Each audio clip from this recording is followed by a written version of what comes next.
Continuando con el tema de por qué el hombre perdió su identidad, estábamos hablando de que esa identidad se perdió en el momento del coito, del primer coito, en la primera relación intergenital entre hombre y mujer. ¿Y por qué se perdió? Porque se invirtió la posición, se invirtió el dominio, se invirtió esa posición de sembrador y cultivo. Fue el cultivo el que se responsabilizó por el sembrado, por la siembra y no el sembrador. ¿Y esto de qué forma lo podemos entender? Bueno, el hombre y la mujer supuestamente eran gemelos o mellizos, es decir, se originaron en un solo vientre. Supongámoslo, yo no tengo evidencia de eso, pero supongámoslo.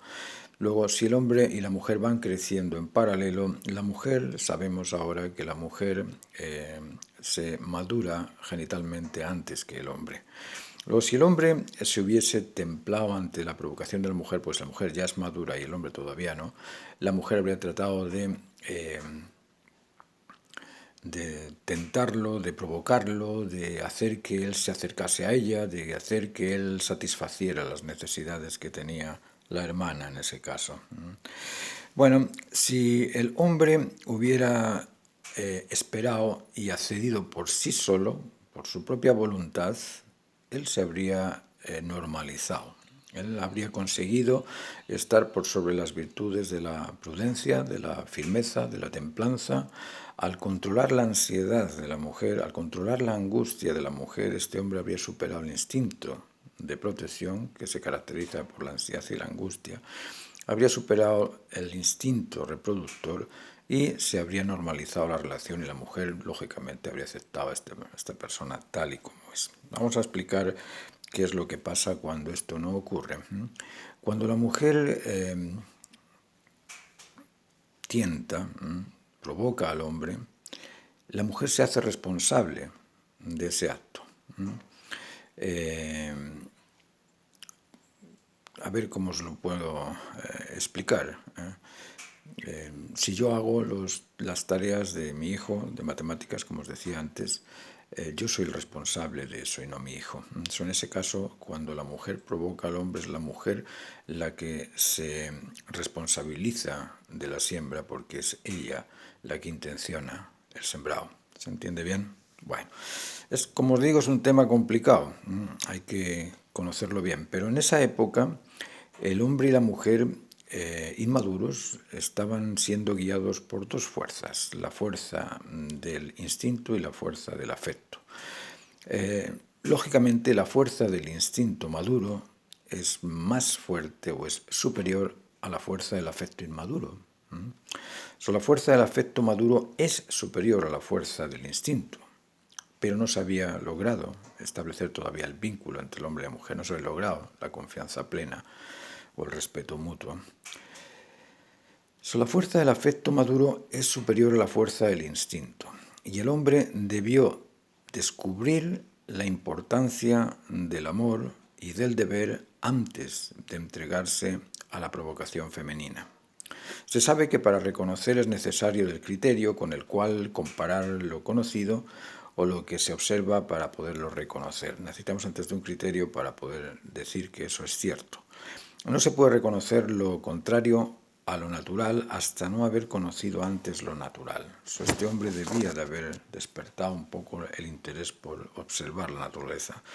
No se puede reconocer el pecado sin antes disponer de una religión. ¿Cómo se puede acusar a alguien de ser inmoral sin conocer lo que es moral? No se puede acusar al culpable sin ser ilegal o de ser ilegal sin conocer antes la ley. Esto es cierto, esto lo podemos comprender todos. A la historia humana le ha faltado descubrir los fundamentos de la naturaleza para poder reconocer cuál fue el error contrario a esa naturaleza original humana. Por no saber cuál fue la razón de nuestro existir, pues no se puede reconocer cuál es lo irracional. Al ignorar la naturaleza de lo normal y al no disponer del criterio de lo normado, la tradición no pudo reconocer ni distinguir entre lo normal y lo anormal. Eso es lo que nos ha ocurrido después de esta relación entre estos dos antepasados. Y en un lugar sin ley todo es legal. Todo es legal allí donde no existe la ley. Por ejemplo, la ortografía. Las faltas ortográficas solo se reconocen cuando dispones de las reglas ortográficas, ¿no es cierto? Eso, antes de poder corregir, necesitas saber qué es lo correcto. Como os dije, en un lugar sin ley, todo es legal. Por eso nos parece normal lo que es común en todos. Nos parece normal el egocentrismo, nos parece normal el nihilismo, nos parece normal el hedonismo. Todas estas cosas nos parecen normales porque carecemos de la comprensión de lo normal. La naturaleza humana nunca se estableció y al no establecerse no se pudo nunca reconocer. Ahora sabemos cómo es la naturaleza humana. Ahora sabemos que la naturaleza humana debería de concordar con la naturaleza de la creación. Eso lo sabemos ahora. Y es necesario que esto lo podamos publicar para que las nuevas generaciones disfruten de la satisfacción, de la seguridad y del bienestar.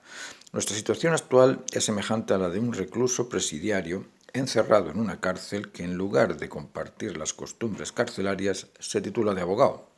Se titula de abogado para liberarse y liberar a todos los cautivos del penal. Esta es la situación que tenemos hoy en día. Aquí nos sale alguien que se instruye, que descubre la naturaleza y hay que ver lo que nos cuesta seguirlo, nos cuesta comprenderlo, nos cuesta conocerlo. Eso es el mismo caso que este presidiario que busca la libertad de los cautivos haciéndose abogado dentro del penal.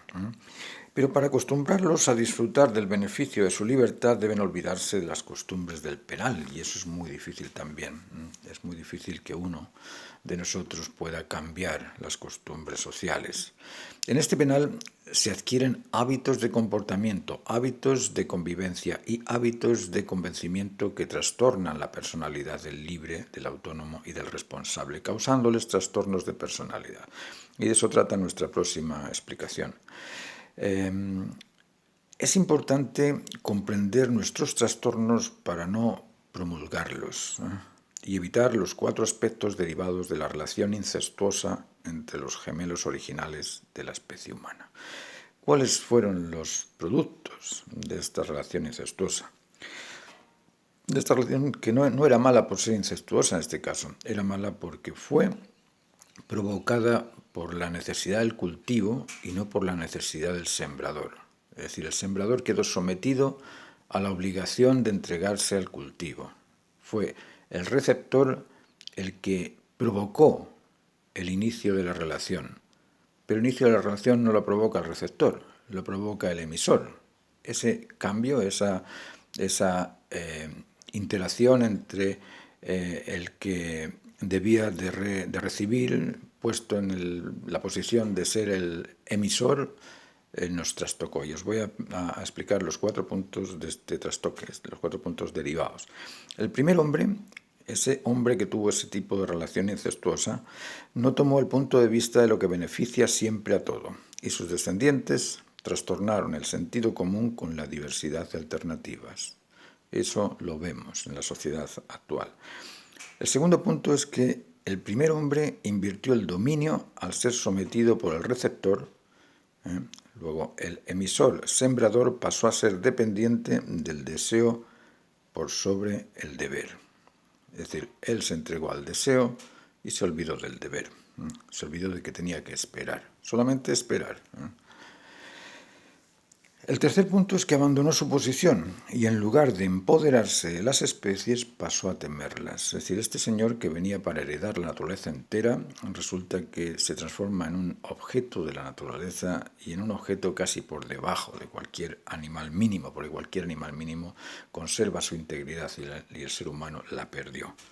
Y el cuarto punto es que multiplicó su horror en sus descendientes y al sentirse inmerecedero de su legado, no tuvo otro remedio que entregarse a la voluntad y poder de los instintos. Luego quedamos esclavos de los instintos. Eso fue lo que nos pasó a raíz de esa relación incestuosa entre el primer hombre y la primera mujer. Estos 4 puntos son la base de los trastornos de personalidad. Y de esos trastornos de personalidad trata nuestra siguiente explicación. Así es que os voy a dejar hasta aquí. Espero que hayáis comprendido este punto, porque es muy importante. Es muy importante darse cuenta de que en una relación de sembrador y cultivo no es el cultivo el que inicia la relación, Y es importante saber que en esa relación entre estos dos adolescentes, el hombre quedó sometido a la voluntad de la mujer en ese acto. Y lógicamente la mujer después lo reclamó, lo acusó y lo rechazó. ¿Por qué? Porque sintió que el hombre no era maduro como ella. Ella ya estaba completa, fisiológicamente estaba hecha, estaba madura, pero el hombre todavía no lo estaba. Y al darse cuenta ella de que la relación no fue completa, pues no confió en esa relación, no se convenció de que la relación era válida y no se sintió satisfecha con esa relación. Y esa falta de satisfacción, de convencimiento y de responsabilidad la transmitió a sus generaciones. Por eso que sus descendientes, de acuerdo con las notas bíblicas, sus descendientes fueron,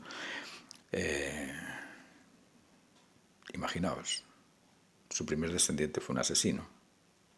Y supuestamente de ahí descendemos el resto de los humanos, ¿no? Luego esa caracterización antinatural ha mermado la condición humana a lo largo de la historia. Y poco a poco se ha ido recuperando y en nuestros días, en este momento, con tanta información que tenemos alrededor, podemos llegar a convencernos de que en realidad debemos superar nuestros trastornos de personalidad. Os dejo, espero que os haya gustado esta segunda presentación. Como os digo, fueron 3 vídeos los necesarios para explicarla, pero a veces es bueno el dejar al menos las bases. Esto se puede profundizar mucho más en ello, pero dejaos las bases para que podamos entendernos. Y os espero en el próximo vídeo sobre los trastornos de personalidad.